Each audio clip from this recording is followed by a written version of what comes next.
ফ্যাসিস্টের পতন হয়েছে। ফ্যাসিজমের পতন করতে হলে মানসিক দাসত্ব থেকে বের হয়ে আসতে হবে। এই জন্য আমি আপনাদের কাছে অনুরোধ রাখবো, প্রত্যেকে নিজ নিজ জায়গা থেকে নাগরিক সম্মান এবং নাগরিক দায়িত্বের চর্চা শুরু করুন। আপনারা আপনাদের ব্যক্তি জীবনে এই ক্যাম্পাস থেকে বের হয়ে যখন আপনারা রাস্তায় নামবেন, সেখানে আপনাদের নাগরিক হিসেবে দায়িত্ব রয়েছে। আপনারা ট্রাফিক রুলস মানবেন। আপনারা যখন ট্রাফিক রুলস মানবেন, তার মানে আপনি রাস্তায় আপনার ভাগের দায়িত্বটা পালন করছেন এবং একই সঙ্গে কর্তৃপক্ষকে বাধ্য করছেন তার দায়িত্বটা পালন করতে। জনগণ যদি নিজের কাজগুলো করতে থাকে, তাহলে সেবক কখনো শাসক হয়ে উঠতে পারে না। আমি এখানে আপনাদেরই অংশ, এই উঁচু মঞ্চে আপনাদের দৃষ্টির ওপরে দাঁড়িয়ে এভাবে কথা বলার যোগ্যতা আমার নেই। আমি খুব খুশি হতাম যদি আমি আপনাদের সামনে এখানে থেকে নিচে থেকে কথাটা বলতে পারতাম। আর একই সঙ্গে আমাদেরকে কোনো স্পেশাল ট্রিটমেন্ট দেওয়ার দরকার নেই। আমরাও যা আপনারাও তাই। আন্দোলনের সবাই যারা নতুন বাংলাদেশকে ভালোবাসে কাজ করতে চায়, প্রত্যেকের মান, মর্যাদা এবং দায়িত্ব সমান বলে আমি মনে করি। ফ্যাসিস্টের পতন হয়েছে, এখন ফ্যাসিজমের পতন করার সময়। আমাদের মানসিক দাসত্ব থেকে বের হতে হবে।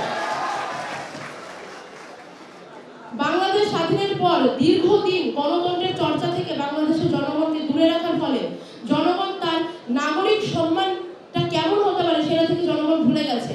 জনগণ অনেক দূরে চলে গেছে তার গণতান্ত্রিক চর্চা থেকে। গণতান্ত্রিক চর্চা ফিরিয়ে আনতে হবে। জনগণকে বুঝতে হবে যে একটি রাষ্ট্রে জনগণের ম্যান্ডেটটা কোথায়, জনগণ কোথায় কথা বলতে পারে।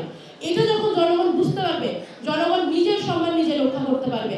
আমাদের তো প্রয়োজন নেই কারোর পেছনে দাসের মতো ঘুরে বেড়ানোর, আছে কি? ফ্যাসিস্টের পতন হয়েছে। ফ্যাসিজমের পতন করতে হলে মানসিক দাসত্ব থেকে বের হয়ে আসতে হবে। এই জন্য আমি আপনাদের কাছে অনুরোধ রাখবো, প্রত্যেকে নিজ নিজ জায়গা থেকে নাগরিক সম্মান এবং নাগরিক দায়িত্বের চর্চা শুরু করুন। তাহলে এই শহীদদের আত্মার প্রতি সত্যিকারের সম্মান দেখানোটা হবে।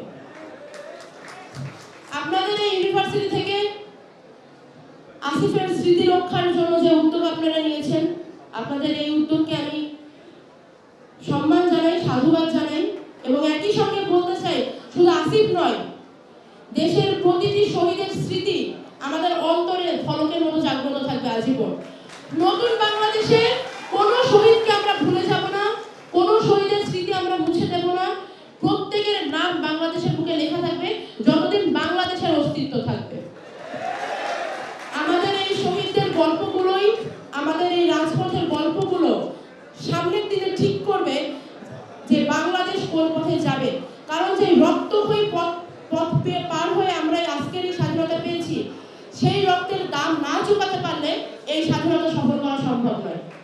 আপনারা আপনাদের নিজ নিজ জায়গা থেকে কাজ শুরু করুন, আমরাও আমাদের জায়গা থেকে চেষ্টা করছি। সর্বোপরি নাগরিক হিসেবে আমরা যদি আমাদের দায়িত্ব পালন করি, তাহলে আমরা আমাদের এই সমস্ত শহীদ ভাইদের ঋণ শোধ করতে পারবো। এই কথাটা মাথায় রেখে সামনের বাংলাদেশ এগিয়ে যাবে।